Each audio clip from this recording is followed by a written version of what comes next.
Marco Rubio thought he'd exposed Jasmine Crockett, but what happened next set the internet on fire.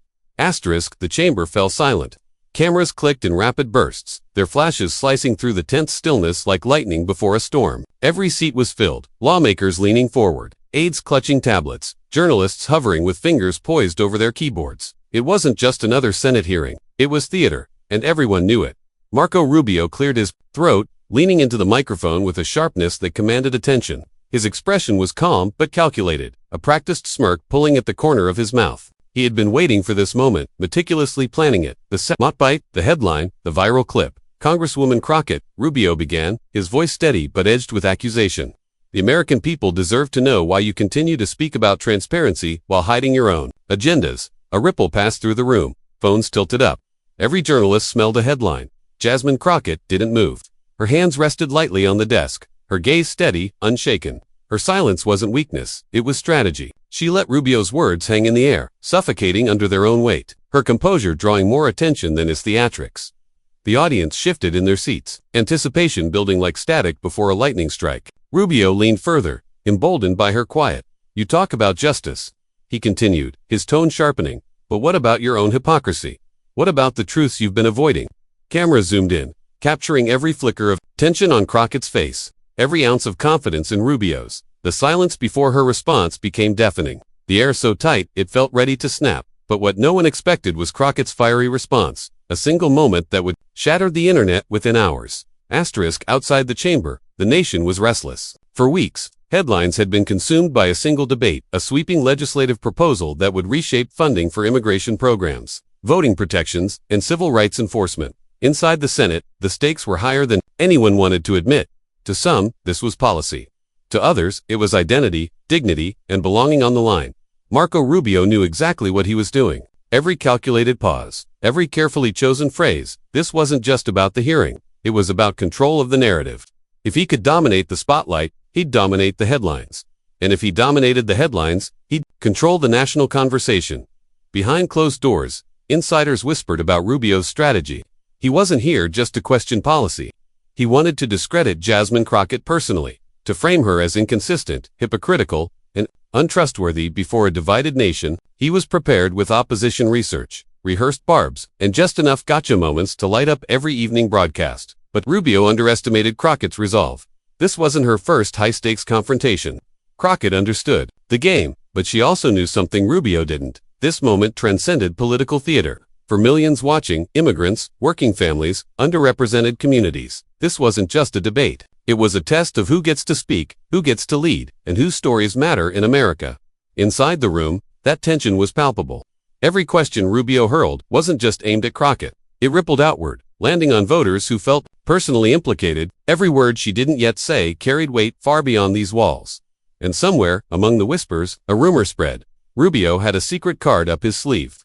Something sharp, something he thought would end the debate before it truly began. But Crockett had one, too. That's why journalists leaned in, why hashtags began to form even before the exchange escalated. People weren't just watching the hearing. They were waiting for the explosion they sensed was inevitable. This wasn't just about policy. It was about identity, truth, and dignity on display in real time. For the entire country to witness. What happens next will ignite a firestorm across Washington. And beyond. For Marco Rubio, politics was never just about policy, it was about performance. Over the years, he had mastered the art of turning quiet hearings into viral moments. Each soundbite sharpened to pierce through the noise of Washington's endless chatter. In a city built on perception, Rubio had learned how to weaponize it. From the early days of his career, Rubio cultivated an image of charisma wrapped in control. He knew when to smile, when to pause, and when to drop a line so perfectly quotable that news outlets had no choice but to replay it on a loop. To supporters, this made him a rising star. To opponents, it made him dangerous. Either way, Rubio understood something vital. In modern politics, attention is power, but power comes with appetite. In recent years, Rubio leaned harder into spectacle. He chased the cameras instead of letting them come to him, crafting narratives designed to trend first and explain later. He'd make claims, knowing fact-checkers would scramble, knowing his audience wouldn't wait for corrections. Headlines were currency, and Rubio spent them freely. It worked until it didn't. For every viral victory, there were contradictions waiting to surface. Past statements conflicted with present positions.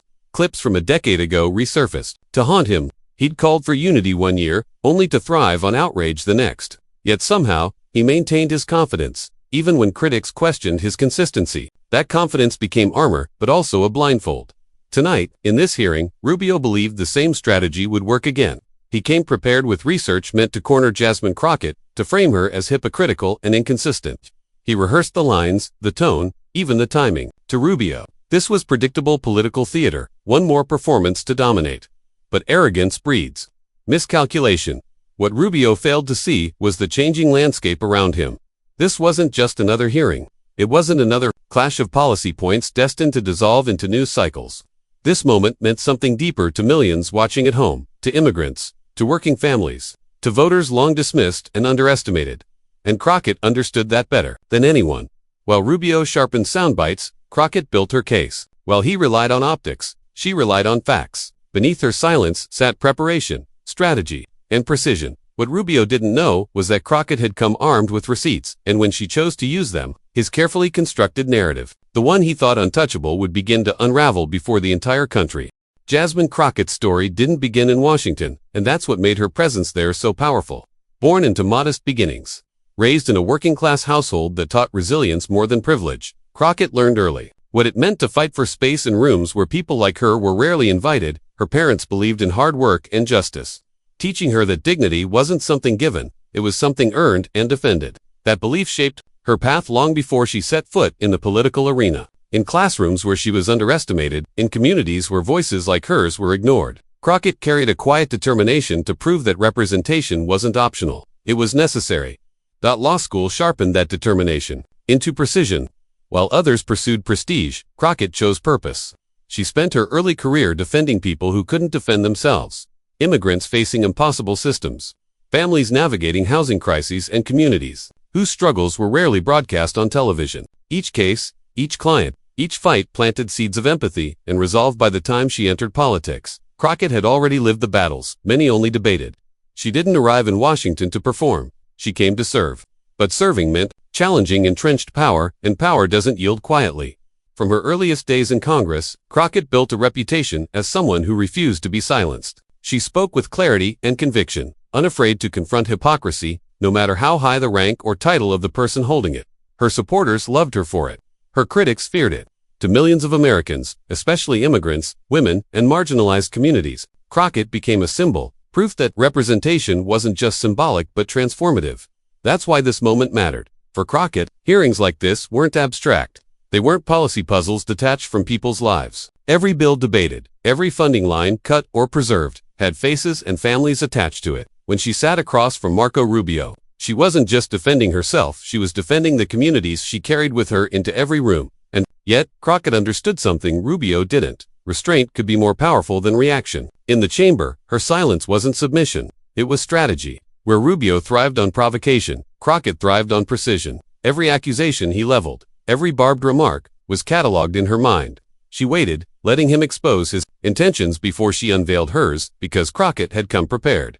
She anticipated Rubio's angles, the claims, the contradictions he thought no one would connect. While he rehearsed lines designed to trend, she studied receipts, records, and realities. She didn't need theatrics to dismantle him, she only needed truth. Her supporters watching from home didn't just see a congresswoman under attack. They saw themselves, people who had been interrupted, dismissed, underestimated. Crockett's composure gave them validation, her presence gave them hope. And beyond her base, viewers who had never paid attention to these hearings found themselves captivated. This wasn't just about one clash. It was about the broader struggle for dignity, representation, and accountability. For Crockett, the stakes weren't abstract numbers on a spreadsheet. They were human lives. And that authenticity, more than anything, fueled her confidence heading into this confrontation. As Rubio's accusations piled higher, Crockett's .com became sharper, almost surgical. She wasn't rattled, she wasn't scrambling. She was waiting for the precise moment to strike, when one undeniable fact, one carefully chosen line, would collapse Rubio's entire performance under its own weight. Because Crockett knew something Rubio hadn't accounted for. She wasn't playing for the cameras. She was playing for history, in the quiet before her response. The audience couldn't yet see the shift, but Crockett could feel it. She knew her comeback wouldn't just answer his accusations, it would redefine the narrative entirely.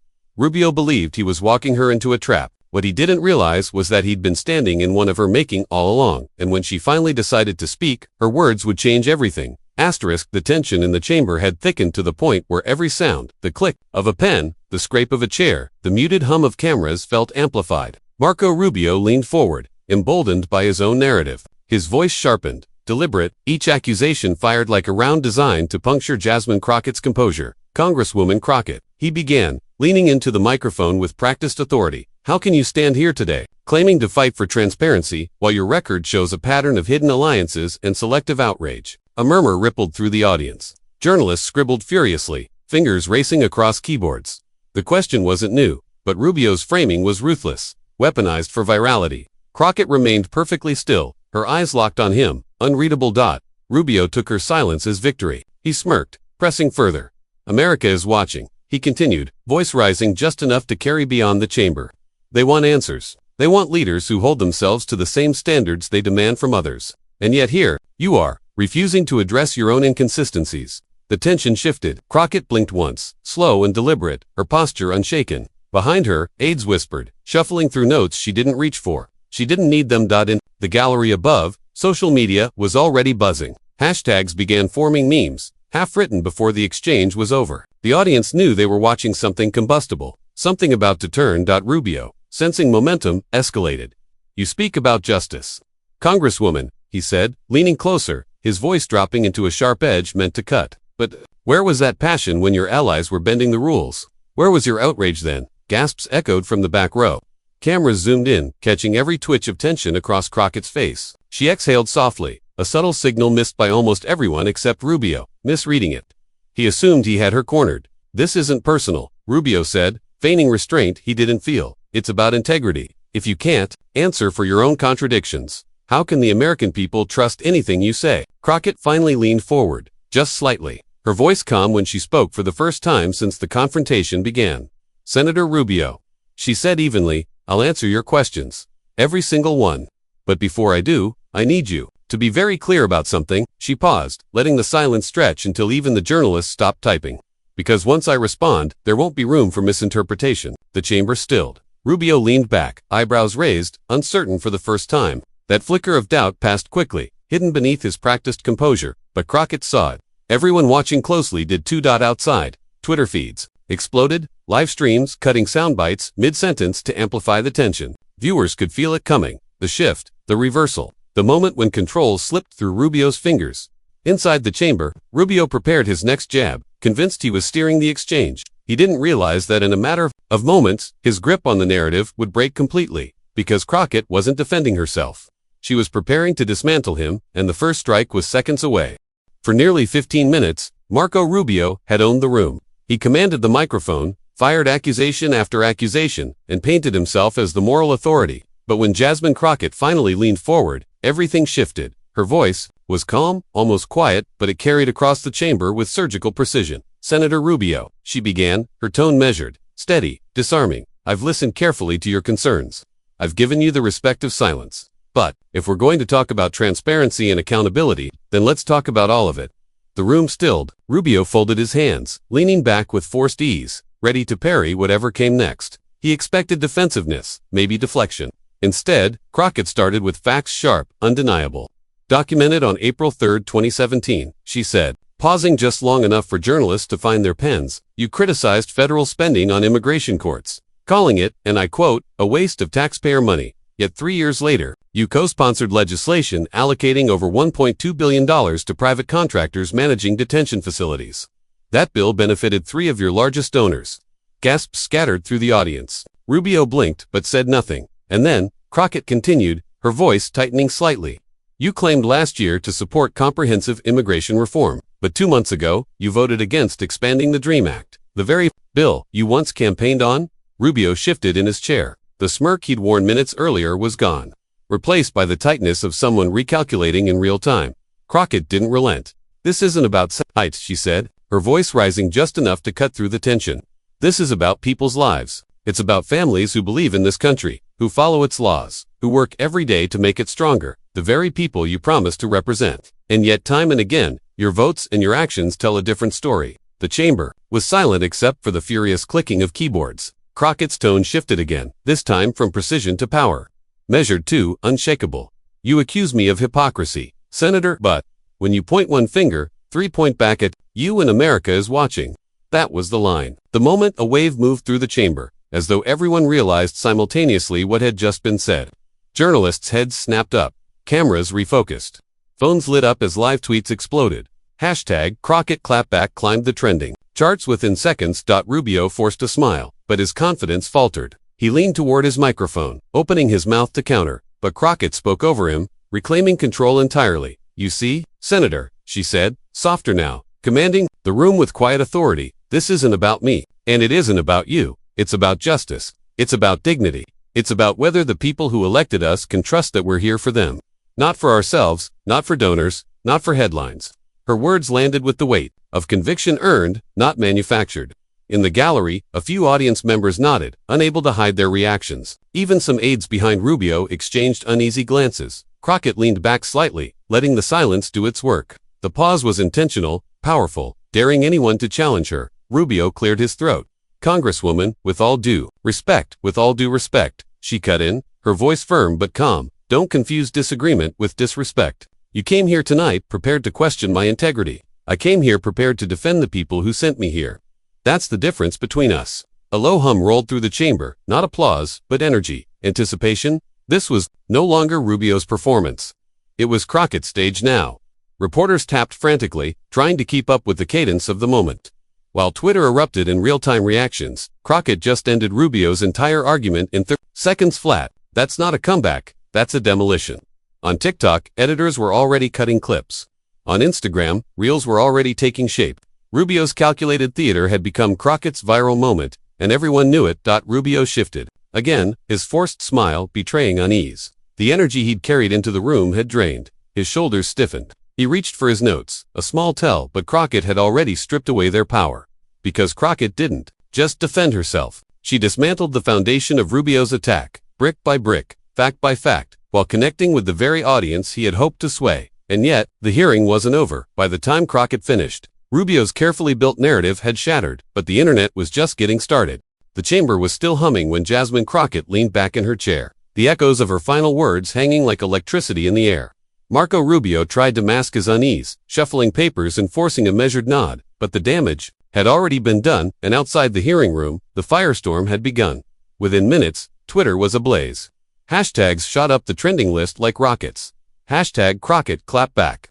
Hashtag Rubio exposed. And the simple, devastating America's watching. Short clips of Crockett's mic drop moment were already circulating, amplified by journalists, activists, and influencers with millions of followers. CNN's breaking news banner read, Crockett stuns Rubio in explosive hearing exchange. MSNBC pushed a live segment replaying the exchange on a loop. Even Fox News, normally no friend to Crockett, couldn't ignore the viral wave. Though their framing was predictably combative, Rubio ambushed by radical left Democrat. Across TikTok, creators were stitching Crockett's fiery line, with reactions of disbelief and cheers. When you point one finger, 3-point back at you had already transformed into an audio meme, layered over videos ranging from political satire to motivational edits. By sunset, there were over 4 million views on the hashtag. But this wasn't just about virality. This was about meaning.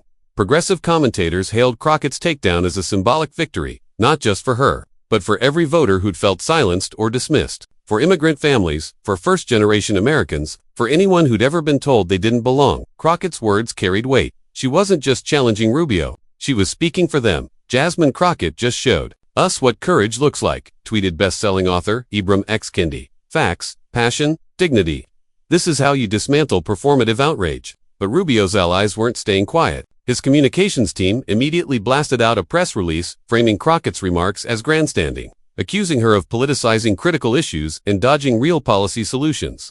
Conservative pundits rallied on social media, attempting to shift the narrative. Crockett's meltdown proves one thing: the left can't handle tough questions. Rubio kept his cool. Crockett lashed out, and yet, the numbers told a different story. Crockett's clip hit 8.5 million views in under 4 hours. Rubio's entire opening statement, barely 300,000.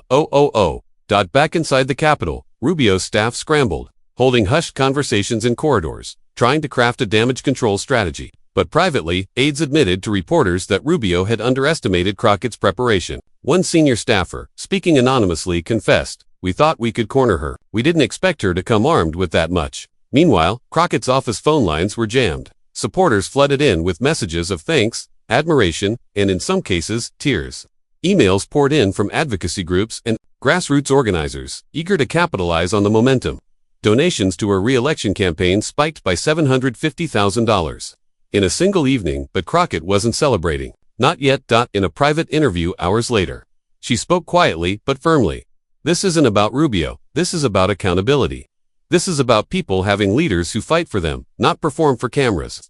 I stood up today because I had to. Tomorrow, I'll do it again. Her words struck a chord, and the media latched onto them instantly. By the next morning, headlines dominated the political landscape. Jasmine Crockett delivers knockout moment. Rubio left reeling. The Washington Post, America is watching. Crockett's viral takedown sparks national debate. The New York Times, Crockett sets the internet on fire. Politico, the story had transcended the hearing itself. It became a narrative about power, representation, and identity.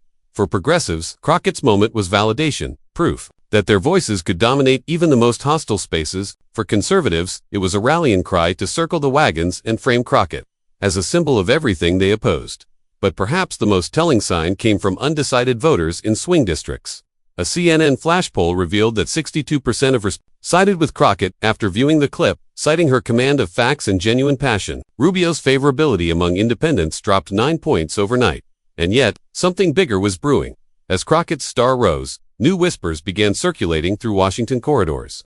Rubio's camp was quietly plotting a strategy designed to reclaim control of the narrative, even if it meant digging deep into Crockett's political history. By nightfall, a new headline hit Politico. Sources: Rubio allies preparing aggressive pushback against Crockett. The battle wasn't over. It was only escalating. E-cameras had stopped rolling, but the weight of the moment lingered. Hours after the hearing ended, the echoes of Jasmine Crockett's words still rippled across Washington and far beyond. It wasn't just another viral exchange, not just another gotcha moment in a divided political arena. This felt different. It was different. For Jasmine Crockett, the confrontation was never about Marco Rubio.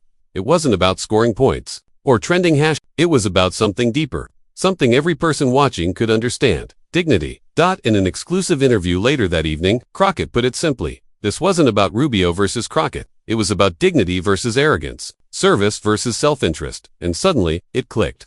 That's why the clip struck a nerve across the country. It wasn't just Democrats cheering and Republicans retreating. It wasn't about party lines at all. This was about who we are, as leaders, as voters, as Americans. For countless viewers, Crockett's.com yet fiery pushback became a mirror. It reflected frustrations that had been simmering for years with performative politics, with power games, with leaders who speak for themselves but not the people. Across living rooms, workplaces, classrooms, and kitchen tables, conversations erupted. Why don't more leaders talk like that? Why does it take courage just to speak the truth? When did serving the people stop being the point? And Crockett's message resonated because she didn't leave it at anger or outrage. She offered something rare in today's politics: hope. No matter where you stand, your voice matters, she said firmly during a CNN town hall that aired the next day. Stand tall. Speak truth. Demand better. Those words, clipped and shared endlessly across social platforms, became a rallying cry. Activists used them on protest signs. Educators used them to inspire students. Even faith leaders quoted them during sermons, connecting Crockett's courage to the broader idea of accountability, justice, and community.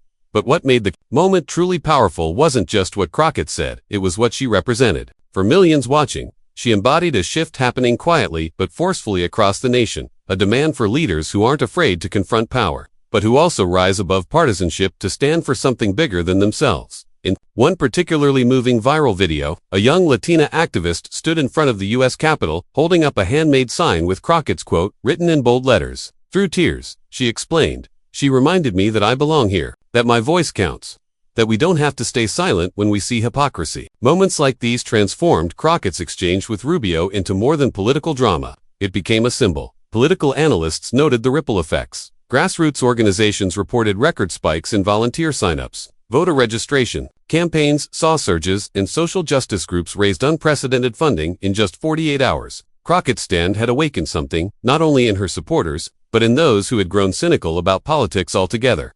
Even some critics found themselves unexpectedly moved. On a podcast, a self-described independent voter admitted, "I don't agree with Crockett on every policy, but she made me feel something. I haven't felt that in years. That matters."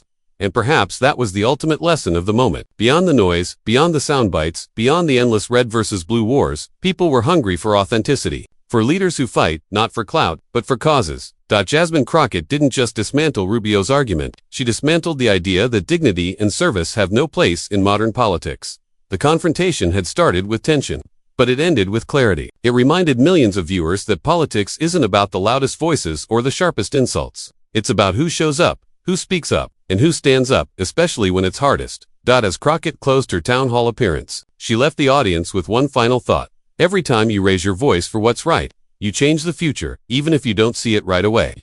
Every time you demand better, you make better possible. And with that, the applause rose like a wave. In the days that followed, the narrative shifted. What began as a fiery exchange in a Capitol hearing room evolved into something far more lasting, a call to action. It was no longer about Jasmine Crockett or Marco Rubio. It was about every person watching at home, scrolling on their phone, sitting in their car during lunch breaks, wondering if their voice still mattered. It does. It always has. The takeaway was simple, powerful, and universal. When truth meets courage, change begins, and somewhere in the chaos of trending hashtags and breaking headlines, a quiet certainty emerged. This wasn't the end of the story. It was the beginning of one. The chamber may have emptied, but the echoes of that moment still haven't faded. Marco Rubio came to dominate the narrative, but Jasmine Crockett rewrote it in real time. Her words weren't just heard, they were felt. Across Washington, across America, across every screen, lighting up in the night.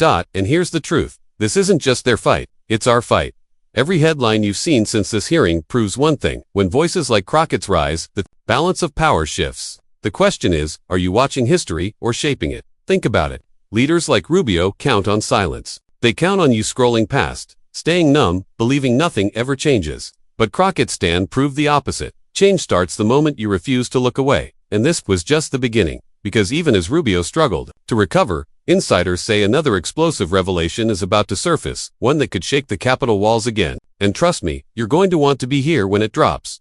So, if you believe in dignity over arrogance, in service over self-interest, don't just watch. Join the movement. Hit subscribe, smash like, drop a comment with where you're watching. Let's show them how loud our community can be. And most importantly, share this video so more people hear the truth mainstream headlines are afraid to tell. Because tonight wasn't about Rubio versus Crockett. It was about us versus silence. And silence loses. The next chapter is already unfolding. Stay tuned.